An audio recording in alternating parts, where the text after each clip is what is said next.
Thank you. Good evening. My name is Karen Bernaska, and I chair Monroe's Conservation and Water Resources Commission. It is 6:30 on Thursday, January 14th, and this is a regular meeting of the Conservation Commission. And as you all know, I will now read from a script.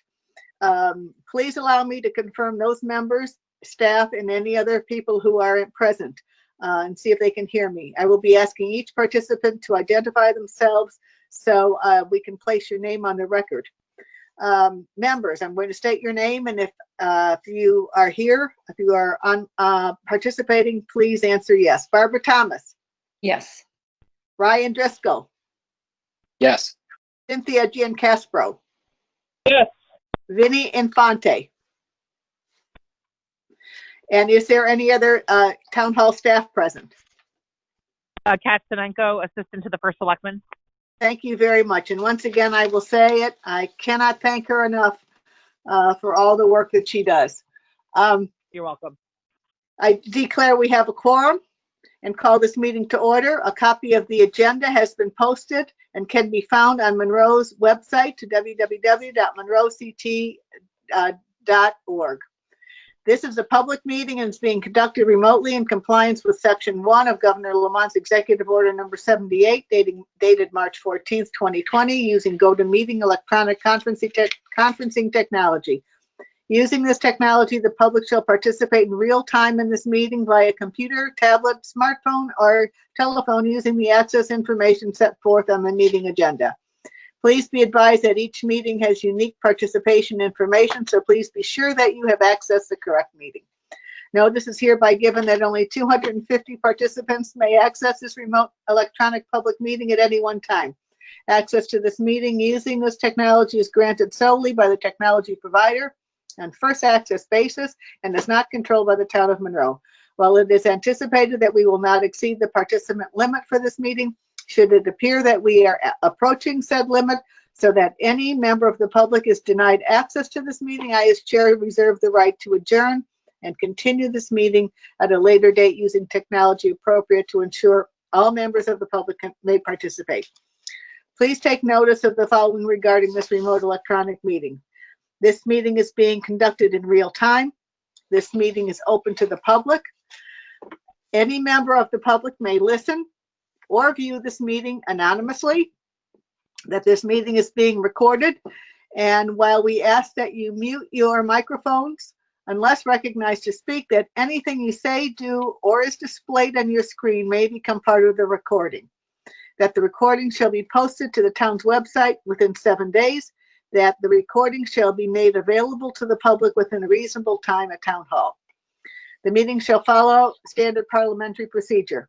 However, I ask all, I ask all participants to follow these special rules in addition. Please mute your microphone so as to reduce background noise at any time you are not speaking.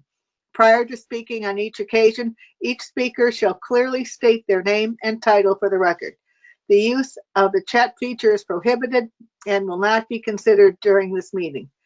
As set forth in the agenda, this meeting will have public participation. I have not received written comments from the public between the date of the agenda was posted through 1 hour before this meeting. I will now ask if there are any members of the public who would like to speak. Hearing none, we will move right along with the agenda items. The fourth item on the agenda is announcements and correspondence. What was sent to you prior to the meeting was the Planning and Zoning ART on 556 Pepper Street. And what was sent subsequent to the meeting, you should have all received, is the P&Z ART at 100 Monroe Turnpike. Have any members received any additional correspondence? Okay, thank you. Next item on the agenda is a minutes. May I have a motion to approve the minutes of the December 10th, 2020 regular meeting? It's Ryan. I'll move. Ryan, a motion by Ryan. Is there a second? This is Barbara Thomas. I second it. Second by Barbara. Are there any additions or corrections? No. Okay, we will now we will go through the the list and ask for a vote. Barbara Thomas, do you approve them? Yes. Ryan, Yes. Cynthia, Yes. and Karen, yes, it's 4-0. We're going now to the next item on the agenda, which is updates, board and commission updates. Are there any reports from any of the boards or commission? And by that, I mean inland wetland planning and zoning, finance, or the town council. This is Ryan Munford, Town Council. Okay, P and Z, which I think we can talk about. No other specific commission updates? This is Barbara. No, I don't have any. Okay, let's go on to the POCD review committee. Barbara and Ryan. Nothing has happened since the last meeting. They just did schedule the next call later this month. I don't remember the date at this point. I agree with that, but I also don't remember the date. Yeah. Would that happen to be, would it jog your mind if I said January 28th? Yes. Yeah. Just pulled my Yeah, calendar. that sounds right. Yeah. So there will be a P&Z update meeting on July 28th. Right. Okay, and there's been no other communications regarding the POCD. I haven't received No, anything now. Yeah, nothing substantive. Okay. Barbara, Ryan, if you think that either Cynthia, myself, or Vinny would like to be to at least listen into the POCD meeting, would you just send around the information? Sure. Yeah, I'll Sure. send it along to everybody. Yep. Okay, sounds good. For your information, the Open Space Preservation and Acquisition Committee has not met. And the next CTAC meeting is the third Monday in March. So now we will go along to Sustainable CT and Sustainable Fairfield County. That's Barbara, Cynthia. This is Barbara. I don't have any updates. I haven't actually heard anything from them in a while. Okay, Cynthia, have you heard? No, I haven't heard a thing either. Okay, well, we're just moving right along. The next item on the agenda is land use applications. And the first on the agenda is the inland wetland and the P&Z applications on 64 Cambridge Drive and 4 Independence Drive. I believe I sent around the Monroe Sun article on it. And I think both Barbara, I saw your name on the list, on participant list. We sat through, I just sat about 2 hours and 15 minutes of the Inland Wetlands Commission meeting, where the decision was, or it appears that the Inland Wetland Commission will deny without prejudice the application by the developer at 64 Cambridge and 4 Independence. The vote is scheduled for the Inland Wetland Commission will hold a special meeting on January 26th, where a vote will take place. If any of you had an opportunity to read the article, it was pretty. It was, I think, is quite factual. And what the outcome was is that what the inland wetlands land use attorney suggested was that they take a vote on whether they would like staff to draft either an application in favor of the proposal with conditions, or an application to deny the application with significant reasons included. And how that vote went is that the application, the motion to approve the application with conditions was made and seconded, and one of the members abstained, 2 voted for it, and 3 voted against it. So that was not going to happen. So the motion to ask the staff to draft a decision to deny without prejudice, which would include the concerns of the commission, was approved 6-0. So that's what's happening now, and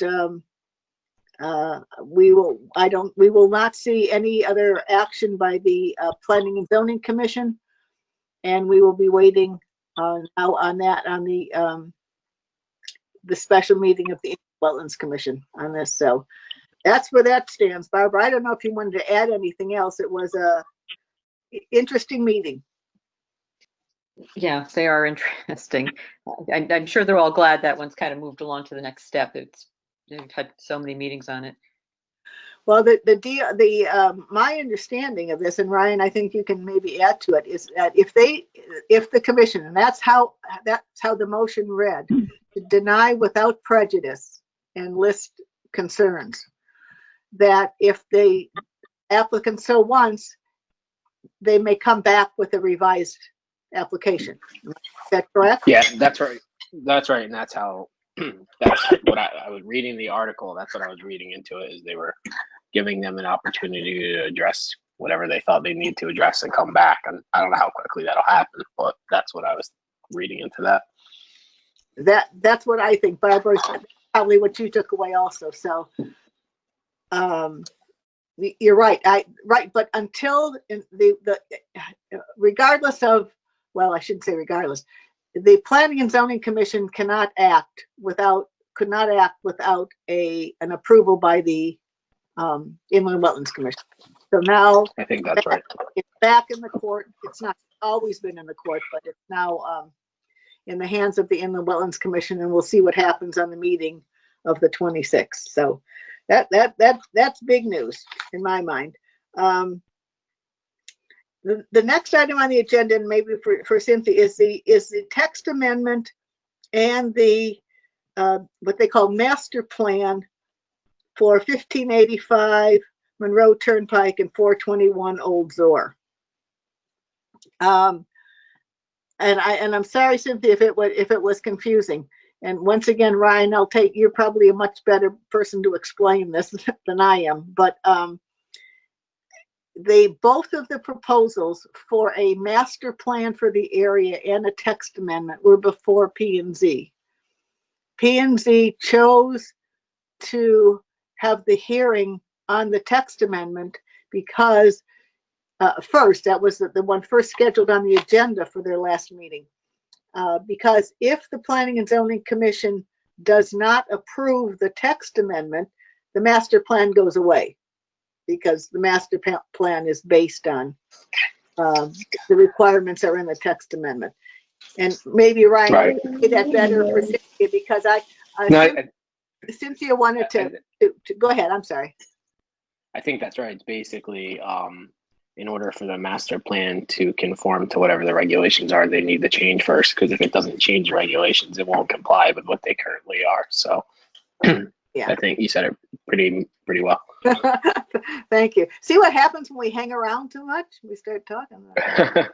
Understand the same way. But so how it goes, Cynthia, is that the public hearing on the text amendment is continued. It's still open. And one of the reasons it was not closed was that staff had given comments to the applicant, and they said we had received them the day of the meeting or the day before the meeting, and they could not prepare responses to all of them. So that hearing is still open. So if you had, I know you brought up one specific concern regarding, I think it was the master plan, but that really did apply to the text amendment. So if you wanted to draft anything or discuss it more tonight, now is the time. I guess I'm still confused because you're saying there's two different things. There's a change in the text to zoning, and then there's the plan.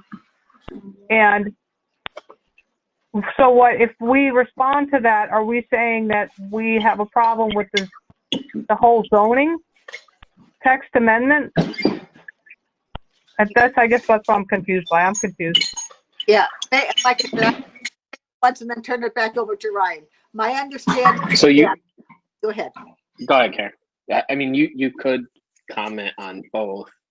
I would guess the Cynthia, I'm not sure which one the concern is better directed at. You could comment as to both.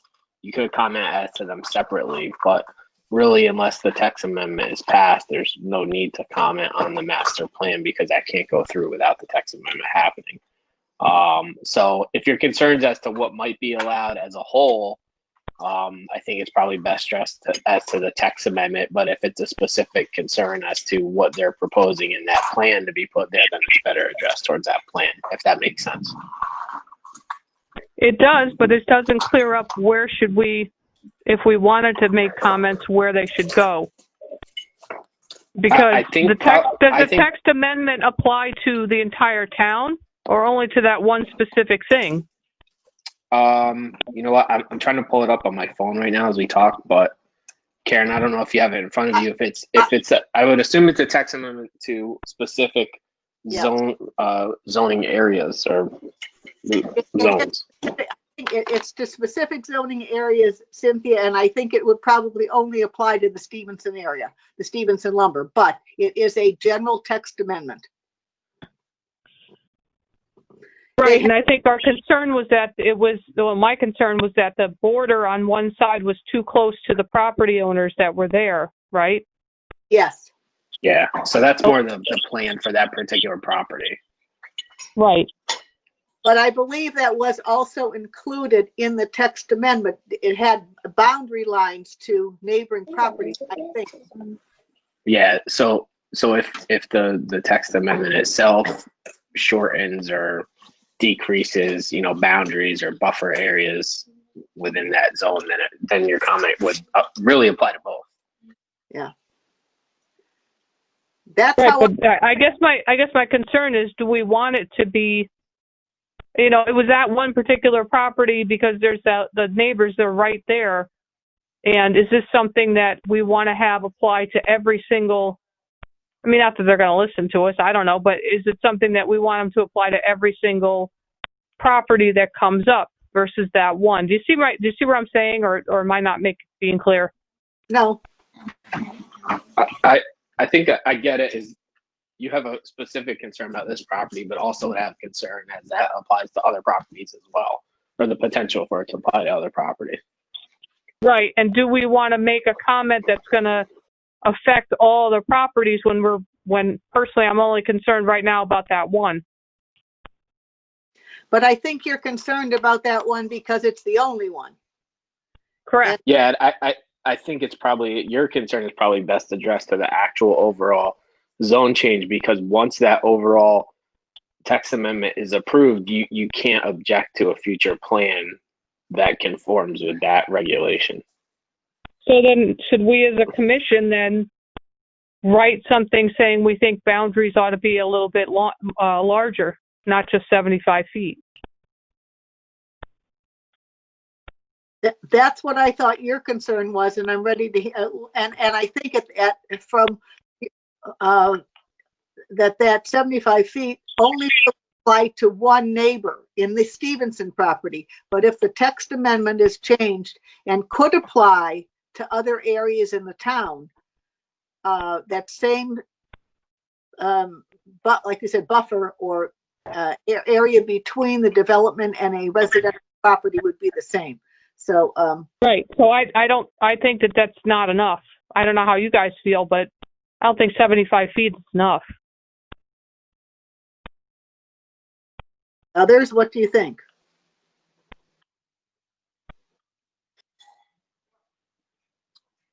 Trying. I honestly haven't really thought about it that much to take a position, to be honest. I wouldn't agree or disagree. Yeah, this is Barbara. I guess I'd have to look at what 75 feet is, and I think it depends on the project. It's hard to, I don't know. I would always, I guess, think of bigger buffers is better for the homeowners, and if it could be, vegetated buffer for runoff reasons and things like that, that would be beneficial. But yeah, I'd have to think about whether it would be something we'd want to say is required for all borders. I mean, Okay. I guess I would say I don't have a strong opposition to what Cynthia's saying. I don't either, but the wording would have to be, this is, Cynthia and I had a few little email back and forth. My feeling on this is, and I kind of, in general, if you had to ask me in general, I would say the bigger the buffer, the better. Especially when you don't really know what's going to happen at that property. That is my basic concern. Right now, they are proposing, or the applicant says he has someone interested in putting using part of that property for vehicle storage. But there's also in the text amendment a lot of information about subdivisions and what can be done there and what can't be done there. And the one of the concerns, and I certainly don't want to put words into the mouth of the Planning and Zoning Commission, but how I understood it was a concern that the master plan that is proposed by the applicant is his plan. And parts of it look very good, and other people have, some of the members have concerns about it. Some of it looked really good, but there's no guarantee that that would happen, because the text amendment would give the owner of the property the ability to subdivide it and sell it to others. So when that happens, along with the buffers, that's just my personal concern. But I think maybe we should take. I know that hearing is continued until on both the text amendment and the master plan. But the Planning and Zoning Commission has chosen, and with the applicant's approval, to make the decision and go first, obviously, with the text amendment. So maybe we should look at this in more detail. Cynthia, if you are willing to write up a general wording that I hope we will have time to look at we'll have time at our next meeting, if not a quick special meeting. If you list your concerns, and that will give Ryan and Barbara and myself an opportunity to look into it more.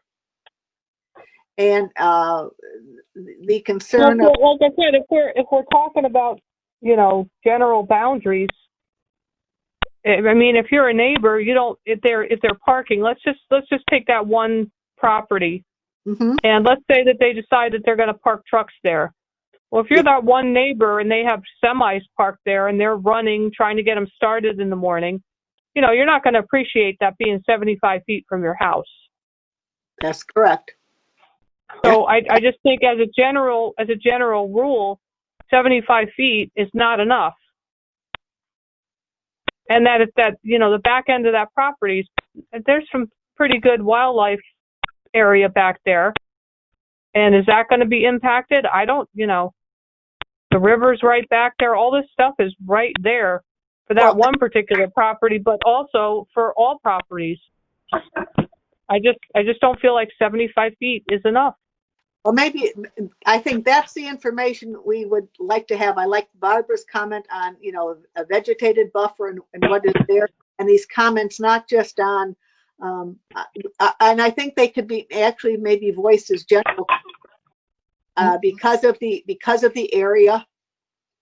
And it is one commission member, Planning and Zoning Commissioner, say this is the gateway to Monroe. And we also had another resident speak to that. This is a gateway to Monroe. What do you want there? You have to be careful. This is a area near Lake Zor. It's the Putatuck River.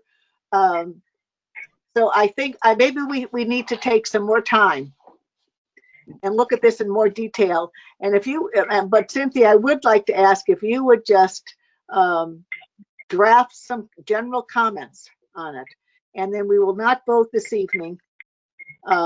But hopefully we will have the opportunity to vote prior to the P&Z making a decision on it. Does that sound okay to everyone?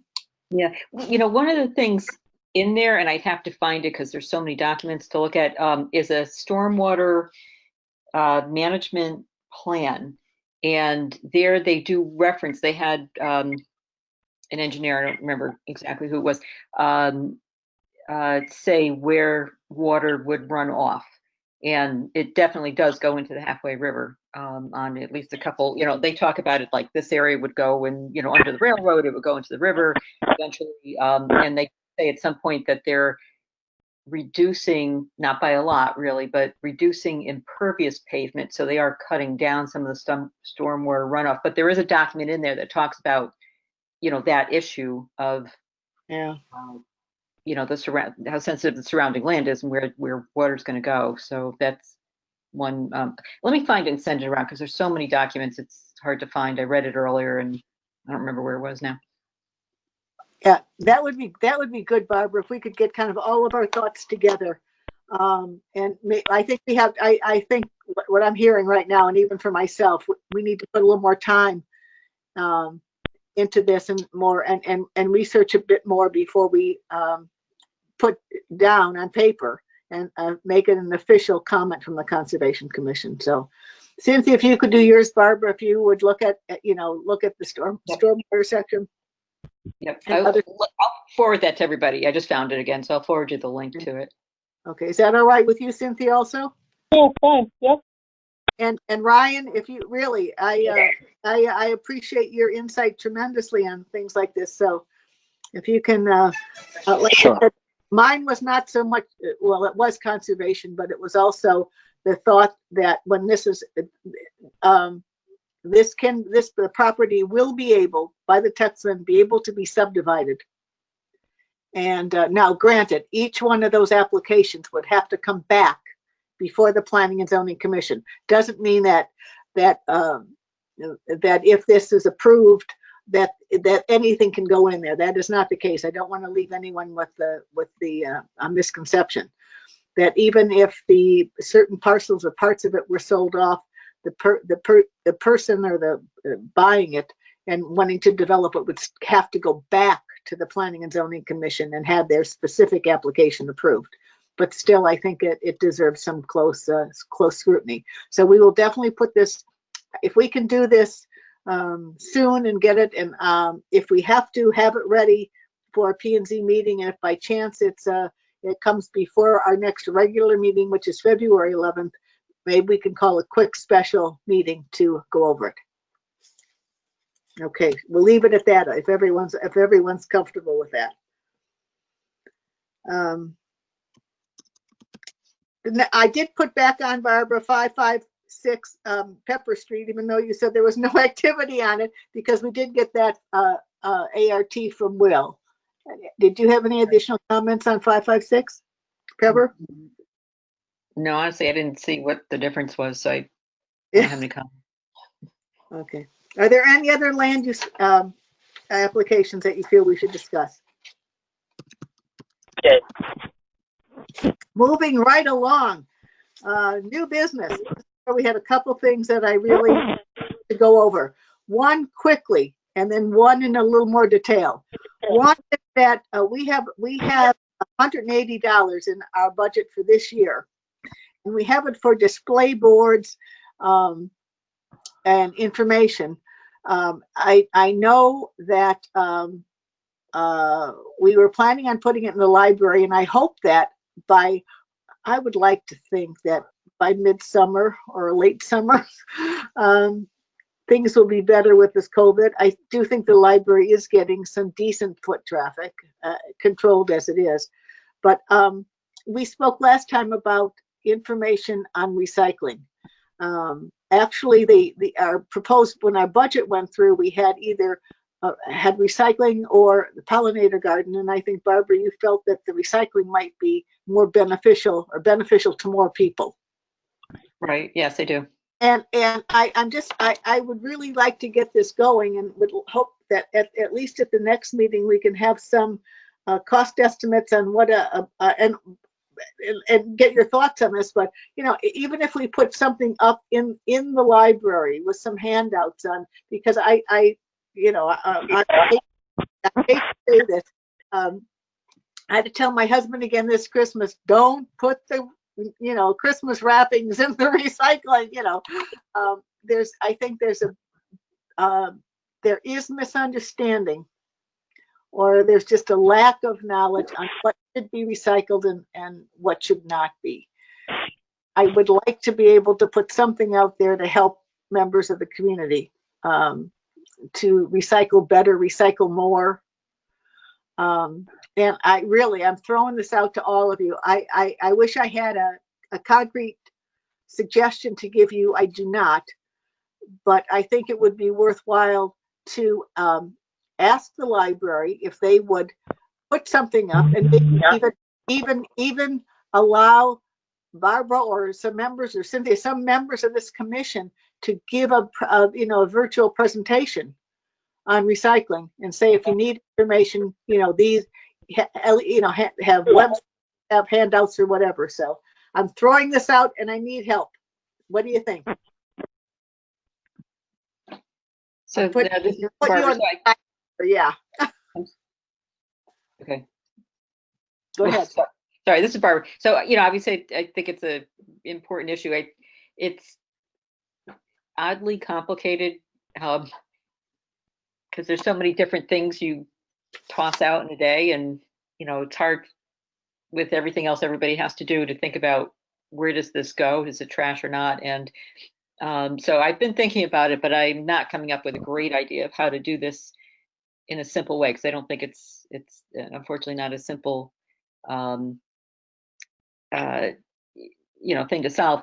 But we could start with something simple. I listened to a webinar at one point. It was actually Massachusetts Recycling, and their thing was, if you could just get people to stop putting bags in their into their recycling, like putting bunches of tin cans or something in a plastic bag in their recycling, that would be a huge help, because or even like cords, wires, and things like that, because the plastic bags and the long thing hoses and electrical wires and things like that tangle up all the equipment. That would be a huge help to recycling. That seems like a minor thing, but they were saying that's one of the better things you can actually get people to do. So we could start with small things like that, and maybe if time allows, and there's more traffic in the library, start doing a one thing a month, which is not maybe a big display board, but maybe something small with a little handout, and kind of make it a whole series of things. Just as thought. Yeah. Obviously, we don't want to spend a lot of money on handouts and things like that, and we don't want people to just take them and throw them out, because that's not helping. In the trash. Or the recycling, whichever. But anyway, so that was one thought. I'll keep thinking about it. But Cynthia, any ideas from? Well, I don't know why everybody's kind of breaking up and chopping up, but anyway, instead of a handout, could we maybe do like something like a magnet, and possibly even ask for a donation to pay for the magnets that they could put on the refrigerator? It might have just a couple of things like, don't recycle this, don't recycle that. And or maybe the display at the library have a cardboard sign that just says this is what you should recycle, and maybe every month put up this doesn't go in recycling type of thing. But I think the idea of a virtual seminar, a quick little, half hour, 45-minute presentation is not a bad idea. It's actually a really good idea. Okay, Ryan, how about you? What are your thoughts? The only thought I had when I was looking at stuff is I went to RDS, who I think does our recycling pickup, and on their website they have like a sheet, like a cheat sheet, and I don't know if it's entirely accurate. It's not, it's nothing in depth, but it lists what you do and don't throw out in different categories and stuff. And I think last time we were talking about potentially using, like I said, I know a lot of sports and kids activities there's a mass email distribution system through the schools. I was thinking, like, if you came up with a cheat sheet, or even stole RDSs or borrowed RDSs, if you could distribute it, people, you don't have to print it out, but they could have it, or at least see it. People might print it out and keep it, to help them figure out what exactly they're going to do. But that would be like supplemental to, I think, the other stuff that Barbara was talking about. But I think you know, I get emails every day with all different community stuff going on that's geared towards kids. And I figure, you know, we might be able, I don't know what the parameters are, but I could find out in terms of what materials they actually distribute. It seems like they distribute essentially anything that's going on in the community. But that might be an easy, without print costs way to distribute things to a big group of people. That's a great idea. So the information is distributed via email, right? Yeah, and you can give them you can send in a PDF, and the woman who distributed his name is Teresa Coleman. I think she's through the Board of Ed. But that's how I know, like through Little League, we distribute all of our announcements for registration and signups and all that stuff. And soccer does it, and Boy Scouts does it, and she distributes them. So there's a lot of different stuff that goes out there. Those are just the ones that jump into mind, and as long as there's no parameters as to what exactly is getting, I'm sure there's parameters, but it is a community kind of initiative thing. I would hope they would be willing to distribute that and people could print it out and have it as a cheat sheet. I like that. What about, I think that's a, I think it costs us nothing if it's acceptable to do. Well, But again, a supplement probably to like I think a presentation's good. That would probably just be a supplement to it. So, and I can probably find out pretty easily. Yeah, would you mind asking Teresa Coleman what if she Sure. would do something like that? And say, you know, we you know, that would be great, and then probably tie that in to a virtual presentation. What do you think, Barbara, Cynthia? That something like that, and then I like the idea of a magnet. I really do. I think Barbara, you had mentioned that at one time. I just know what the costs are, and I guess, you know, you can always ask and people can say no, but I guess I'm a little concerned this year with business, businesses, you know, it's just at this point how many are going to be wanting to make donations, but I mean, they can always say no, right? So. Yeah, they can. I mean, the only other place I could think of for possible donations would be, I think they've expended all their money. Is like the Monroe Women's Club is very generous, as is the Lions Club, and that might be you know, when thinking about this is to see if they have regular meetings. Like the Rotary used to meet every Thursday morning at 7:30 at some restaurant. Obviously, they don't meet there. But if we could do a little virtual and say, hey, would you put us on at your meeting? Sure. And then if they would, that would be great. And also with the library. Now who do you, is it still Lorna Rhines, the director, who you contact for programs at the library? Yes, I believe she's still there. Yeah, she was there last summer, so yeah. Okay, and I know both. Yeah, she's there.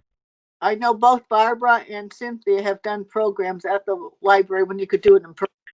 Would one of you be willing to contact Lauren and see if she would be interested to have something like this? Yeah, this is Barbara. I can do that. Yeah, so I can try and come up with something that, you know, to send out to everybody or you know, for the next meeting or whatever. But it probably would be best if we did a little, you know, plan. You know, who we'll contact, whether we're going to do, you know, try to get to virtual meetings with town organizations. You know, we're going to do the library. If we can do something through the school's email system and things like that, so we have a plan and, you know, what goes out when and how often it goes out. And it'd be lovely if maybe first selectman could do something on the website saying, hey, you're going to start seeing this stuff coming out. It's an important topic. Please take a look, you know. That's a hint, Kat. Yeah. Got it. No, I think that's great. What I would do is when you do the minutes, Barbara, whatever, I kind of will put a note, you know, put this down on paper, just kind of send it around what I think has happened. But I think this is the way to go. And I really would like to, we like I said, we have a little bit of money that we can use this year, and I'm willing to use it because I do think that more activities hopefully will start coming along in the summer. But the great thing is, I think we've all said this. I think you have too, Cynthia. It's a way to get to the parents or to get to people in town just through their kids. And you know, if you can find out, Ryan, if we can use the school email just to send out information. Sure. This, or even to send out notification of the, you know, what's going on if we do get a virtual presentation at the library. If I'm not Okay. mistaken, the library used to always be, well, they used to be interested in having people come. I don't know if they're overwhelmed with virtual presentations, but I think that would be a great idea. And then and we would see, and then I think we would be willing if we would say we would like to go to make a list of some of the local organizations. Like I said, the three that come right off the top of my head are the Lions Club, the Women's Club, and the Rotary. And to make, if once we get a little presentation ready, to go to them and then say, oh, by the way, we're looking for donations to, you know, to do magnets or whatever we need. And okay, sounds good. Any other way? This I think is a great thing, and I think recycling is something that we can do. Are there any other suggestions on to expend a huge budget this year? I think it's, like I said, about $180.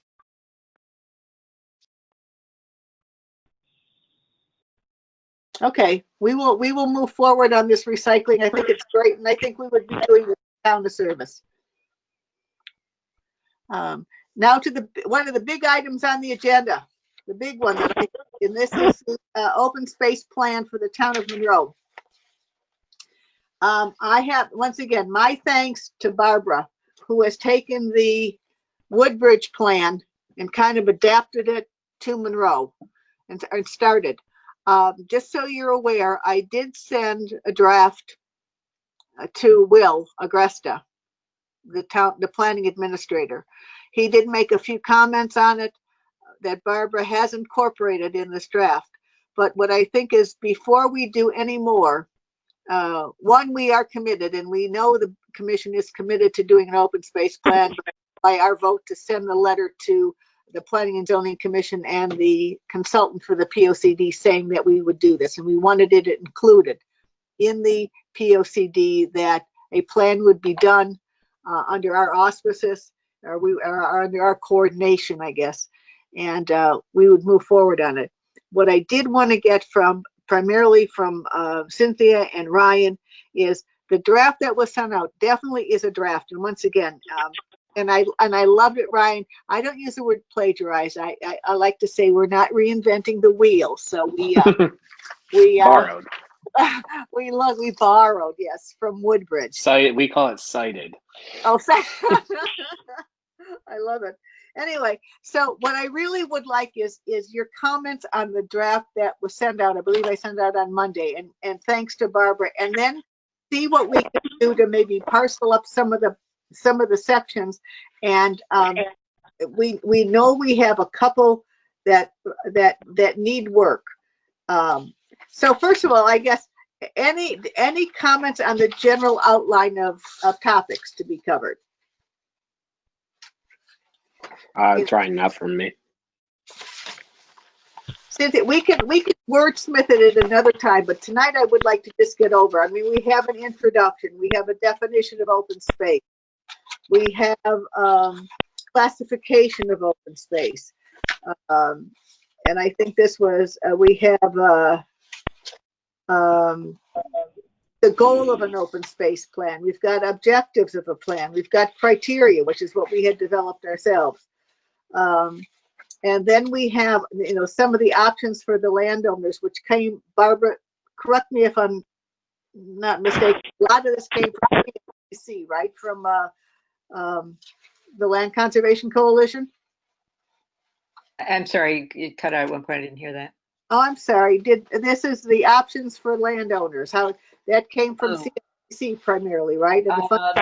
It was, if it wasn't CLCC, it was something like that. I'd have to go back and look at my notes. I can't remember. Okay. Yeah, from something like that. So I would like, comments from everyone on those general topics.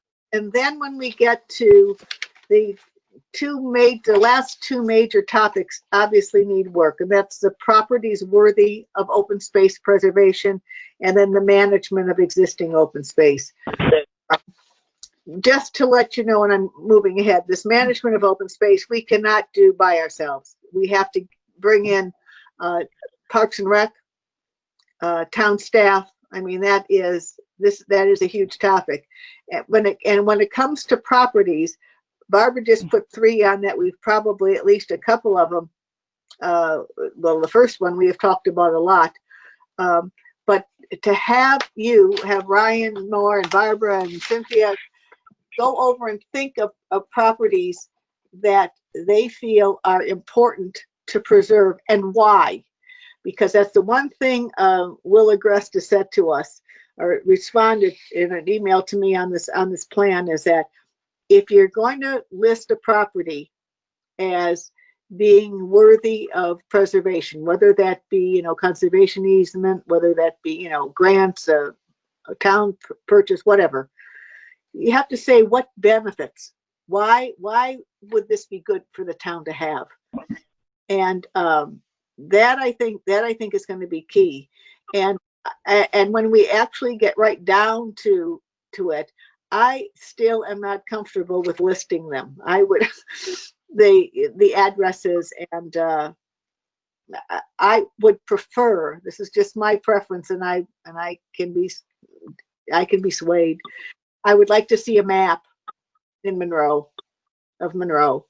And I think we're all knowing that some of the ones around Wolf Park are key areas. And if that's highlighted on the map with just a star or something, and then an explanation of the benefits of protecting that property or preserving it. So that is a technicality to go later. But I guess the 3 things I really wanted to go over tonight. One is, do you feel that citing using the Woodbridge plan is good and the topics included? Like I said, we can wordsmith this at a later date. And then I guess I would like to have, unless you have some other, if you think something should be added, something should be deleted to any of the topics included, and then start with the development of this list of properties and why. And maybe we would have to go back to and look at the section that is the criteria. I think that I'm sorry, the criteria, and the ones that we have included, and what properties match up to them, knowing full well, and we certainly do not want to prioritize them. We want to have them noted because who knows, if the property will come on the market, if people are willing sellers, if they're interested in donating or whatnot. So they will not be a priority list, but it would be a list with key properties across town. So now that I have talked, I'm putting myself on mute. Barbara, I'll let you continue, then we'll go to Ryan and Cynthia. So Barbara, the floor is yours. Okay, well, again, I don't see a huge, well, if we can get the map, I do agree with getting a map. And I think MetroCog was gonna at some point be producing that, weren't they? They are, but they're not finished with it yet. Okay.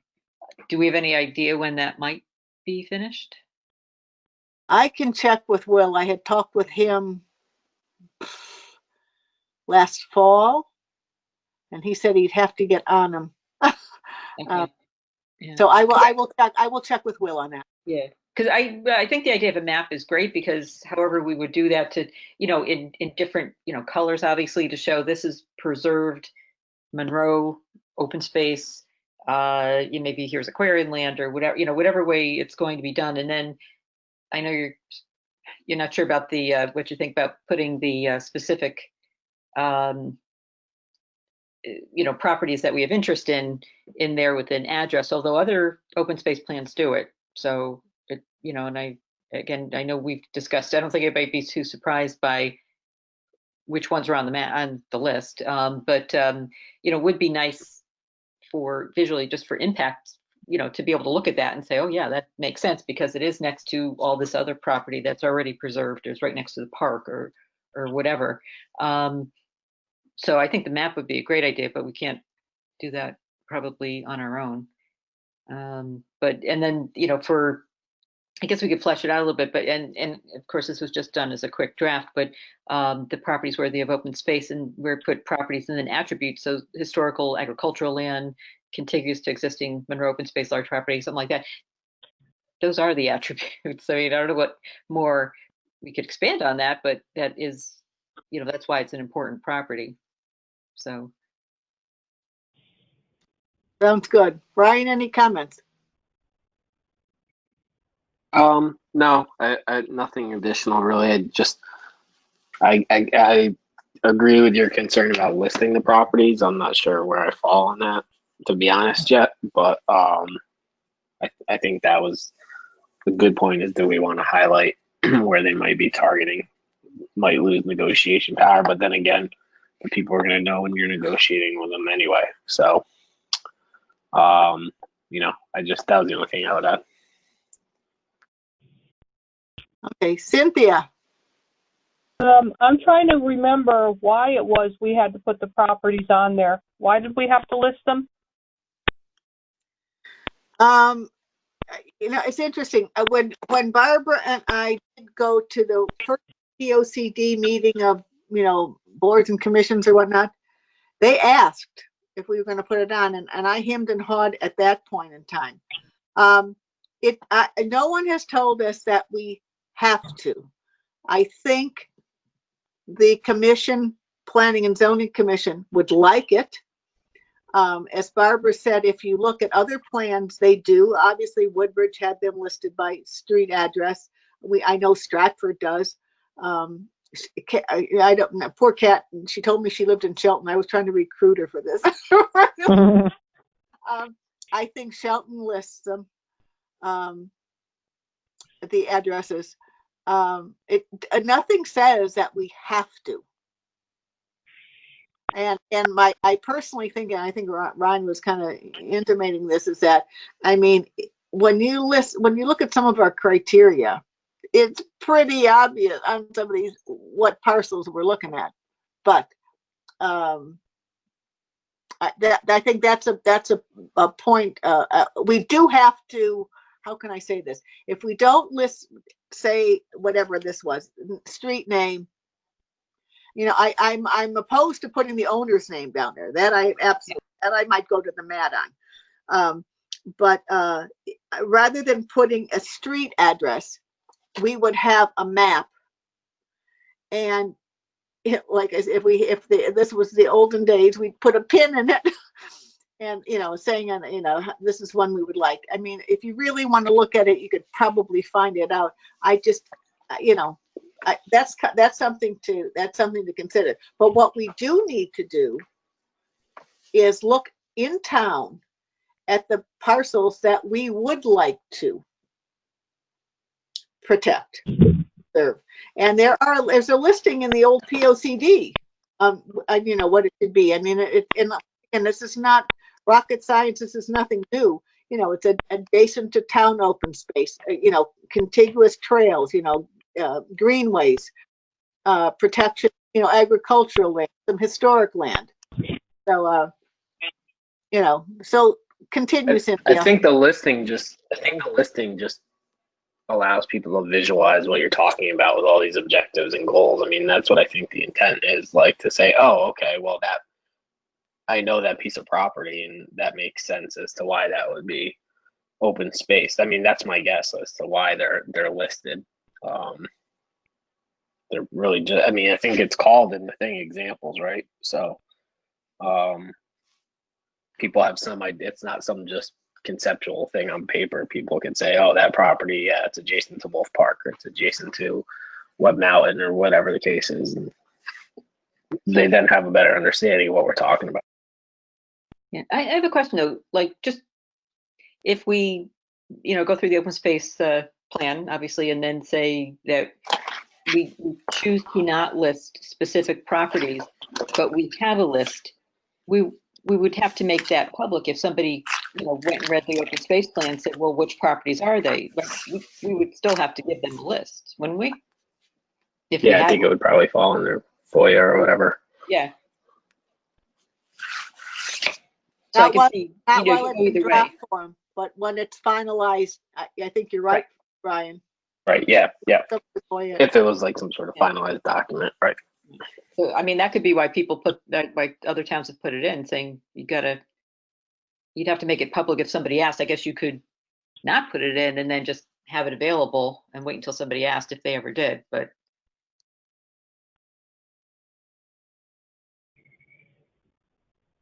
Cynthia, any other comments? No, I just don't see why those properties have to be listed. I could see it as being a problem that, the property owners be like, whoa, town's trying to take my property. What's going on here? Other developers might see it and say, oh, the town wants that property. Let me, I don't understand why we have to list the properties there. Why can't we just leave it? Yeah, well, that's really the debate. I don't think we're saying we have to. It's, do we want to? Other towns do it. So do we want to do we not want to do it? But if we don't put specifics in there and we do have a list, then we would need to make it, it would have to be available if somebody asked for it, I guess. So, one way or another, somebody would be able to get it even if we didn't put it in the, and I can see your point where somebody would say, but I don't think anybody who has a big piece of property that's not developed, if somebody's big house on their property, they're, obviously it's not going to be on our list, but somebody knows they have a big, multi-acre open land, undeveloped land. I don't think they'd be surprised that, it would be of interest to preserve this open space. Like I said, even if you read, I think I said this a couple times, even if you read our criteria that is on our website, and that is, listed here in the plan. If you know the town of Monroe and you're fairly familiar with it, it wouldn't take you too long to figure out some of the properties that we're interested in. But I think that's for another discussion. What I think we have to have for ourselves is an idea of what we're talking about, and that was done once. And I'm going to go back many years when Marvin Moss was on the commission, and probably even before then, maybe even before I was on that they did. There were key properties that the town is looking at, and that the town looked at for various reasons. And that's why they, over the years, bought the property adjacent to Webb Mountain. That's why they bought the property adjacent to the Rails to Trails. So it's just because other towns do it, I'm not agree with it, but with listing them. But I think you have to have an idea of what you're looking at, and that is what the town is looking at. They're looking at if a property would come on the market. I don't know if I don't know if the town officials will aggressively go after an owner now or go speak to an owner now. But if there are key parcels, I think they would like to know what they are. I know they want to know what they are. Silence, I know. Okay, so how about we give a task? We look at this. You review this again if you have any changes, just to the general outline. Not like I said, we don't have to. We can wordsmith it at a later date, but the general outline and what we're following, and also in your own mind come up with or have your own idea of what parcels you would like to protect in the town. And we've said watershed land we want, adjacent to town park. I mean, we've pretty well laid it out.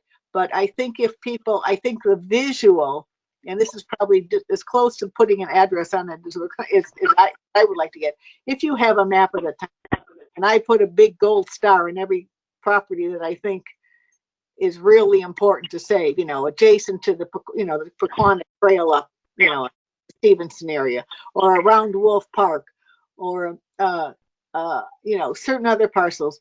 People, like I said, it doesn't take if someone is familiar with the town, they'll know what we're looking at. And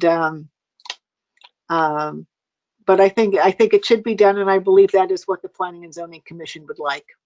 Whether they get the exact addresses, but I think they would like a map or something in the town that shows where the properties are that we feel are important to be protected, and the reason why. I think that always goes there. Don't just say you want it. Why do you want it?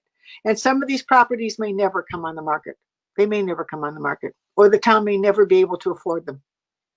But I think they have to be noted as something that we feel as a commission is important to the town and important to preserve. So homework, please get your properties together. Please look at this.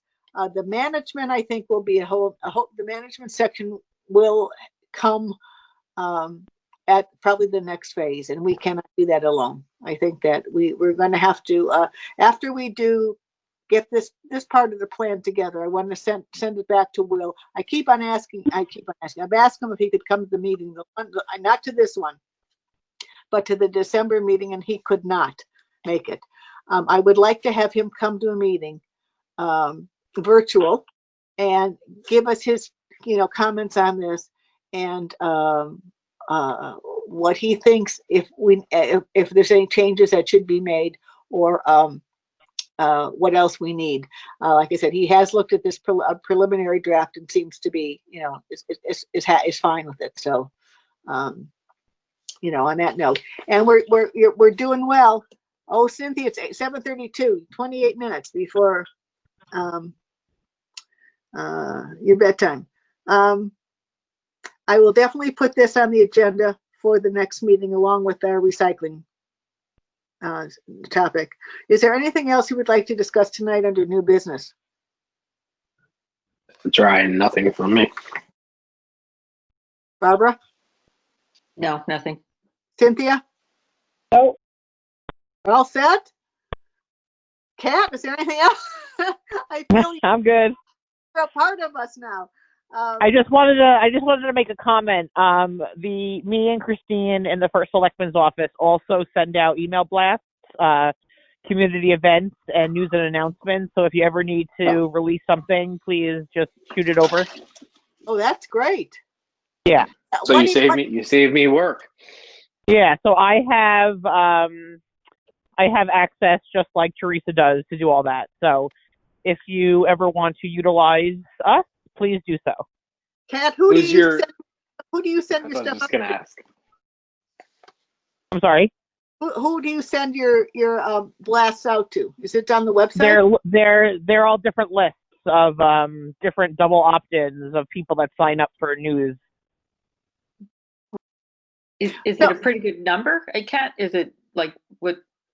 I think community events. I want to say I sent out something today regarding the COVID vaccines. I think there's like 600. And then news and announcements is probably somewhere around 1,500. So, I mean, they're not huge lists, but it's something to get started with. Yeah, household wise, that's a lot, I think. Yeah. Okay. So, well, maybe utilize us if needed. Oh, that's great. Thank you. Maybe that in conjunction with the schools.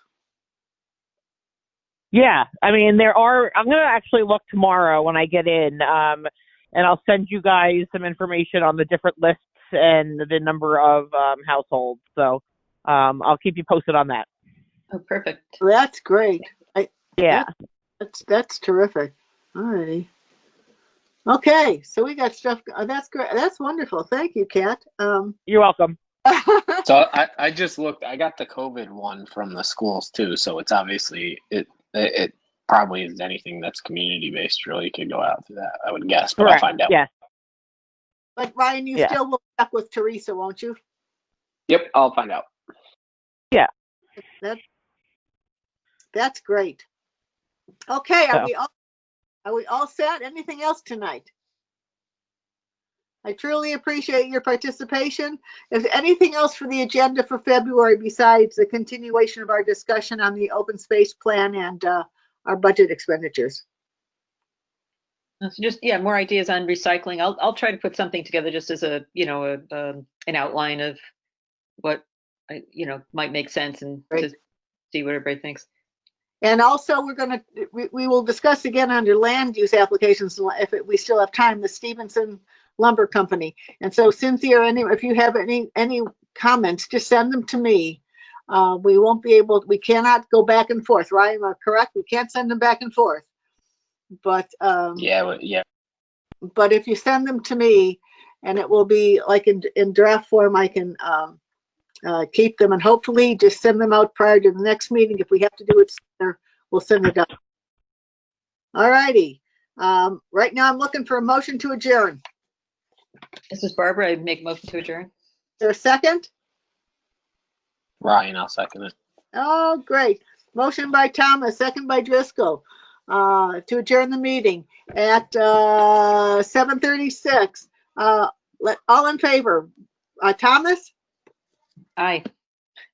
Driscoll? Aye. Dean Castro? Yes. Hey, KB, we're all set. Thank you all, and thank you, Kat, again for all your help. You're welcome. Have a good night.